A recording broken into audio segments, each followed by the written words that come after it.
ராகுல் காந்தி ஒரு பப்புன், அவர் பேசுறதெல்லாம் கருத்தில் சொல்ல முடியாது.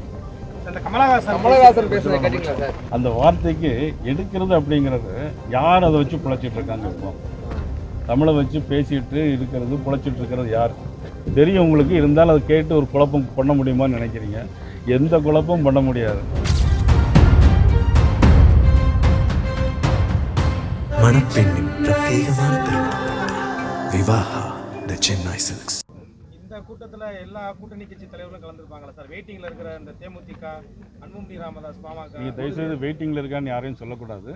ஒரு கட்சி தலைவர்கள் எல்லாரும் வருவாங்க சார். நாங்கள் எதிர்பார்க்கணும்னு சொன்னீங்க, நீங்கள் யார் யாரை எதிர்பார்க்குறீங்க? இந்த நீங்கள் எதிர்பார்க்க எல்லாரும் வருவாங்கன்னு சொன்னீங்க இந்த பொதுக்கூட்டத்துக்கு. அது நீங்கள் உங்களுக்கு யாரை எதிர்பார்க்குறீங்கன்னு. நீங்கள் இன்னும் யாரெல்லாம் எதிர்பார்க்குறீங்க? நீங்கள் அதாவது ஒரு 4-5 மாதத்துக்கு முன்னாடி நீங்கள் எல்லாம் கேட்டுட்டு இருந்தீங்கன்னா, உங்கள் கூட்டணியில் ஒன்றுமே இல்லையே, எல்லாம் வெளியேறிட்டு இருக்காங்களே அப்படின்னு கேட்டுட்டு இருந்தீங்க. திமுக கூட்டணி ஸ்ட்ராங்காக இருக்குன்னு சொல்லியிருந்தீங்க. ஆனால் திமுக கூட்டணியில் மதிப்புக்குரிய முதலமைச்சர்கிட்ட போய் யாராச்சும் இதுவரைக்கும் காங்கிரஸ் கட்சியில் மந்திரி பதவி கேட்காங்களா, வெளியே போகிறாங்களா? ஏன் மதிப்புக்குரிய சகோதரி கனிமொழி டெல்லியில் ராகுல் காந்தி சந்தித்து பேசணும்? நீங்கள் தான் கூட்டணியில் இருக்கீங்களே, என்ன உங்களுக்குள்ள என்ன பிரச்சனை அப்படின்னு நீங்கள் மீடியா ஊடகங்கள் யாரும் நீங்கள் கேட்குறதே இல்லை. ஊடக நண்பரை போட்டு அடித்தா கூட அதை பற்றி நீங்கள் பெருசும் படுத்துறதும் இல்லை. அது ஏன் அப்படிங்கிறதும் எனக்கு தெரியலை. அவர் செல்வ பிறந்தகை இவர் வெளிப்படையாக தானே கனிமொழி போய் சந்திச்சாங்க. திரு இபிஎஸ் மாதிரி எதுவும் ரகசியமாக போய் சந்திக்கலையே அப்படின்னு விமர்சிக்கிறார். இதில் ரகசியமாக வேறு நாட்டுக்கு கேடுபட்ட விஷயம் ஒன்றும் இல்லையே. எல்லாம் நல்ல விஷயங்களை தானே சந்தித்து பேசுகிறாங்க. இதில் ரகசியமாக பேசினா என்ன, ரகசியம் இல்லாட்டா என்ன? அதில் சார் பூத்து கமிட்டி கூட அமைக்கிறதுக்கு இந்த கட்சியில் ஆள் இல்லைன்ற மாதிரி திமுகவை சேர்ந்த மாவட்ட செயலாளரே சொல்லியிருக்காரு காங்கிரஸ் கட்சியை. அதான் நான் சொல்கிறேன், அதை நீங்கள் கேட்க மாட்டேங்கிறீங்க, எங்கள்கிட்ட தான் கேட்குறீங்க. நீங்கள் இதை யாராச்சும் முதலமைச்சர்கிட்ட போய் காங்கிரஸ் கட்சி பூத் கமிட்டி கூட இல்லையே, அதை பற்றி நீங்கள் என்ன நினைக்கிறீங்க அப்படின்னு யாராவது கருத்து கேட்டிருக்கீங்களா? இது வரைக்கும் மீடியாவில் யாரும் கேட்கல. எங்களை தான் நிறைய கேள்வி கேட்குறீங்க நீங்கள். ஆனால் செல்வ பிறந்தகை என்ன பேசியிருக்காரு அதை பற்றியும் நீங்கள் செல்வ பிறந்தகிட்டையும் கேட்குறதில்ல. ஆனால் எங்கள்கிட்ட மட்டும் கேள்வி கேட்டுகிட்டே இருக்கீங்க. என்ன விஷயங்கிறது எங்களுக்கு தெரியல. ஆனால் இந்த 5 வருஷமும் எவ்வளவு பிரச்சனை நடக்குது. இன்றைக்கி கூட நேற்று இரவில் ஒரு காவல்துறை பெண்மணி ரோந்து போகும்போது கூட இருக்க போலீஸே பாலியல் வன்கொடுமை பண்ணியிருக்கார், முயற்சி பண்ணியிருக்கார். யாராவது பெருசுப்படுத்துறீங்களா? இல்லை. சரி, பழைய ஓய்வூதிய திட்டத்தை 5 வருஷமாக நீங்கள் செய்யலை, அடுத்த விட ஆட்சியே இருக்காத, நீங்கள் எப்படி அதை ஒத்துக்கிட்டீங்க அப்படின்னு முதலமைச்சர்கிட்ட நீங்கள் கேட்டிருக்கீங்களா? எந்த டிவிலையும் கேட்குறதில்ல. ஆனால் எங்களை மட்டும் கேள்வி கேட்டுக்கிட்டே இருக்கிறீங்க. ஒரு சின்ன விஷயம் உங்களுக்குள்ள பிரச்சனை வந்துன்னா அதை பூதாகரமாக்கி பெருசாக பேசுகிறீங்க. தமிழ்நாட்டில் இந்த பட்ஜெட்ல தமிழ்நாட்டுக்காக ஒரு திருக்குறள் கூட சொல்லலை அப்படின்னு சொல்லி முதல்வர் விமர்சனம் வச்சிருக்காரு. அதாவது பிரதம அமைச்சரை பொறுத்தவரைக்கும் 23 மொழிகளில் திருக்குறளை மொழிபெயர்த்திருக்கார். ஐநா சபைக்கு போனாலும் சரி, அயோத்திக்கு போனாலும் சரி, அல்லது எங்கே போனாலும் சரி, யாதும் ஊரே யாவரும் கேளியர் கல்யாண் பூங்குன்றனாருடைய இதை பேசுகிறாரு. இன்றைக்கி எல்லா நாட்டிலையும் போயாச்சுன்னா தமிழ் பழமையான மொழின்னு பேசுகிறாங்க. நீங்கள் பட்ஜெட்டில் தமிழ்நாட்டுக்கு ஒன்றும் இல்லைன்னு சொல்கிறீங்க.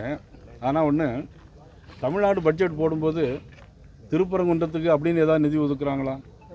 அல்லது மதுரைக்குன்னு ஏதாவது நிதி ஒதுக்குறாங்களா? கிடையாது. ஒட்டுமொத்தமாக ஒரு நிதியை ஒதுக்குவாங்க, அது வேறு பிரித்து பேசுவாங்க. இன்றைக்கி ரயில்வே யார் கையில் இருக்குது? மத்திய அரசு கையில் இருக்குது. 7300 கோடி ரூபா ஒதுக்கியிருக்காங்க. செமி கண்டக்டருக்கு 40,000 கோடி ரூபா ஒதுக்கியிருக்காங்க. ஆயுர்வேத டிபார்ட்மெண்ட்டுக்கு மருந்துக்கு நவீன இது பண்ணுறதற்காக 10,000 கோடி ரூபா ஒதுக்கியிருக்காங்க. மாவட்டந்தோறும் மகளிருக்கு விடுதிகள் அமைக்கிறதுக்கு நிதி ஒதுக்கியிருக்காங்க. இதில் தமிழ்நாட்டுக்கு ஒன்றுமே தரலன்னா, இன்றைக்கி திருச்சியில் விமான நிலையம் 650 கோடி ரூபா, இன்றைக்கி தூத்துக்குடியில் விமான நிலையம் 350 கோடி ரூபா. இந்த போடுற 4 வழி சாலை யார் போடுறது? அது தமிழ்நாட்டுக்கு தானே போடுறோம். அது கூட முதலமைச்சருக்கு தெரியலைன்னா நம்ம என்ன செய்ய முடியும்? எத்தனை பாலங்கள், ரோடுகள், சாலைகள். நான் கேட்குறேன், நீங்கள் எல்லோரும் கேட்கணும். அண்ணன் இபிஎஸ் முதலமைச்சராக இருக்கும்போது 11 மெடிக்கல் காலேஜ் கொண்டு வந்தார். அண்ணன் இபிஎஸ் முதலமைச்சர் இருக்கும்போது 11 மருத்துவக் கல்லூரி. நீங்கள் ஒரு மருத்துவக் கல்லூரி மத்திய அரசு வாங்கிட்டு வந்திருக்கீங்களா? கேட்டால் டப்பா இன்ஜின், அந்த இன்ஜின்ங்கிறீங்க. உங்கள் ஆட்சி என்ன இன்ஜின்? இது கஞ்சா இன்ஜினா? இது கஞ்சாவிலே ஓடுற இன்ஜின் தான் இந்த தமிழ்நாடு அரசு. 9 ரயில், இப்போ வந்தே பாரத் ரயில் 9 ரயில் கொண்டு வந்திருக்காங்க, புல்லட் ரயில். இப்போ அடுத்தால புல்லட் ட்ரெயின் கொண்டு சென்னை, பெங்களூர், ஹைதராபாத் இப்போ கொண்டு வந்திருக்காங்க. இது தமிழ்நாட்டுக்கு தானே வருது. ஒரு நாடு முன்னேறணும்னா கட்டமைப்பு வசதி மேம்பாடு பண்ணணும். சாலை போக்குவரத்து, விமான போக்குவரத்து, பஸ் போக்குவரத்து, கடல் வழி, நீர்வழி போக்குவரத்து, இது இருந்தால் தான் நாடு முன்னேற முடியும். இன்றைக்கி உலகத்தில் 4வது மிகப்பெரிய பொருளாதாரத்துக்கு வந்திருக்கு அப்படின்னா யார் காரணம்? மோடி அவர்கள் காரணம். நீங்கள் தமிழ்நாட்டுக்குள்ளே இருந்துக்கிட்டு ஒன்றுமே செய்யலைன்னு சொல்லிட்டு இருந்தீங்கன்னா அதில் என்ன அர்த்தம் இருக்குது? ரயில் திட்டங்கள் வந்து தமிழகம் புறக்கணிக்கப்படுறதாக மதுரை எம்பி சொல்றாரு. ஆனா மதுரையோட நிலைமை வந்து எப்படி சார் இருக்கு? எங்க பார்த்தாலும் குப்பையா இருக்கு அப்படின்ற மாதிரிலாம் மக்கள் குற்றச்சாட்டுகள்லாம் இருக்கு. அதை எப்படி சார் பாக்குறீங்க? மதுரையில் மட்டுமா குப்பையாக இருக்குது? தமிழ்நாடே குப்பையாக தான் இருக்குது. தமிழ்நாடே குப்பையாக தான் இருக்குது. சார் இப்போ விஜய் அவங்க பிரவீன் சக்கரவர்த்தி காங்கிரஸ்ல என்ன சொல்றாருன்னா, விஜய் வந்து அதிமுக 3வது இடத்துக்கு கொண்டு வந்துருவாரு அப்படின்னு சொல்லிட்டு இருக்காரு. நாங்களே கூட்டணி வச்சதுனால பின்னடைவை சந்திச்சிட்டோம் திமுகவோட அப்படின்னு சொல்றாரு. இதை எப்படி எடுத்து பாக்குறீங்க? அவர் காங்கிரஸ் கட்சியில் இருந்துட்டு அவங்க கூட்டணி மட்டும் தான் பேசணும். அடுத்த கூட்டணி பற்றி எப்படி பேச முடியும்? காங்கிரஸ் கட்சி இன்றைக்கி எப்படி என்ன நிலைமை இருக்குது? தனியாக நிற்க தயாராக காங்கிரஸை? இன்றைக்கி எல்லா கட்சியும் தயாராக நிற்குமா? தமிழ்நாட்டில் காங்கிரஸ் தனியாக நிற்க முடியுமா? எவ்வளோ பேச்சுவார்த்தை நடத்துனாங்க. எப்படியாவது விஜய் கூட போயிடலான்னு பேச்சுவார்த்தை நடத்துனாங்க.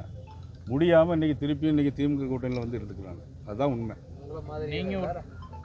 உங்கள் கூட்டணி மாதிரியேவா அதுவும் பேச்சுவார்த்தை நடத்தி முடியாமல் போன மாதிரி அந்த பொருள் எங்கே நாங்கள் எல்லாம் பேசி முடிச்சிருக்கோமே, எல்லாமே எதுவுமே முடிக்காமல் இல்லையா? எங்களுடைய கூட்டணி வந்து பொருந்தக்கூடிய கூட்டணி, அது பொருந்தா கூட்டணி. சார் ஒரு கட்டத்துல அதிமுக நீங்க எல்லாருமே விஜய் அந்த கரூர் சம்பவத்துக்கு மாநில அரசை குற்றஞ்சாட்டி சொல்லியிருந்தீங்க, சட்டமன்றத்திலையும் பேசியிருந்தீங்க.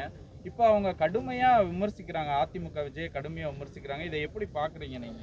இல்லை, அதிமுக விமர்சனம் பண்ணுறதற்கு விஜய்க்கு என்ன தகுதி இருக்கிறது? ஒரு கவுன்சிலர் கூட ஆகலை.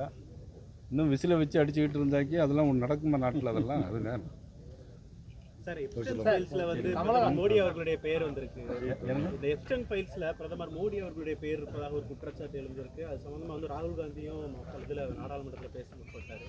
ராகுல் காந்தி அவர் ஒரு பப்புன் பார்லிமெண்ட்டில் அவர் பேசுகிறதெல்லாம் கருத்தில் சொல்ல முடியாது.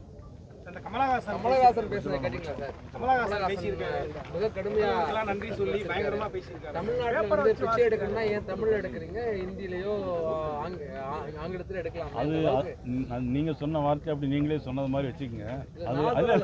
அவர் சொன்னது சார். அந்த வார்த்தைக்கு எடுக்கிறது அப்படிங்கிறது யார் அதை வச்சு பிழைச்சிட்டு இருக்காங்க? இப்போ தமிழை வச்சு பேசிட்டு இருக்கிறது, பிழைச்சிட்டு இருக்கிறது யார்? நிதியமைச்சர் என்ன கான்டாக்ட்ல பேசினாங்க சார்? அப்போ நிதியமைச்சர் வந்து அன்னைக்கு உள்ள பெரியார் அவர்கள் பேசிய கருத்தை அப்படி பேசினாங்களே தவிர நிதியமைச்சருடைய கருத்து அது இல்லை. அது தெளிவாக நீங்கள் எல்லாம் புரிஞ்சுக்கணும். தெரியும் உங்களுக்கு, இருந்தாலும் அதை கேட்டு ஒரு குழப்பம் பண்ண முடியுமான்னு நினைக்கிறீங்க. எந்த குழப்பமும் பண்ண முடியாது. சார், இன்னைக்கு கூட நாடாளுமன்றத்தில் பிரதமரை தாக்கிடுவாங்க அப்படின்னு மணப்பெண்ணின் பிரத்யேகமான திருமணம் விவாஹா தி சென்னை சில்க்ஸ்.